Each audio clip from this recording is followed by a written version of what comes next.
¿Por qué Sansón está contado entre los héroes de la fe? ¿Alguna vez te has preguntado por qué un personaje con tantas fallas morales como Sansón está entre los héroes de la fe en Hebreos 11?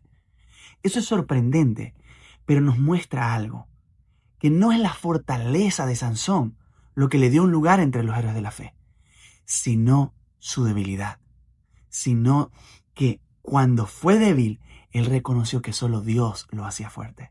Sansón era muy autosuficiente.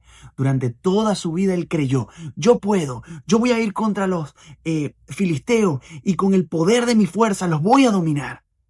Pero eso lo llevó a depender completamente de él. Y en el área moral, eso lo llevó a hacer fallas morales que una tras otra se fueron amontonando hasta que causaron su ruina total. Y los filisteos lo atraparon. Y entonces el hombre que vivía por lo que veía, porque él veía a las mujeres y decía, quiero a esta, luego quiero a esta. El que vivía por lo que veía, terminó ciego.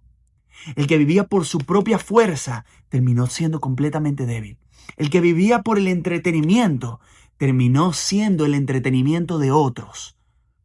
Y allí es donde Sansón encuentra y se da cuenta de que nunca había sido fuerte, sino que había sido débil todo ese tiempo. Y que Dios era quien le daba la fortaleza. Y en un momento de desesperación total, él le dice a Dios, Señor, acuérdate de mí y fortaléceme una vez más. Una oración que todos nosotros deberíamos hacer todos los días. Una oración de dependencia absoluta, suprema y total en aquel que es un Padre bueno y que nos fortalece. Por eso es que Sansón está en el Salón de la Fama de la Fe. Por eso él es un héroe de la fe. Porque al final de su vida se dio cuenta de que al reconocer su debilidad, Dios lo iba a hacer fuerte.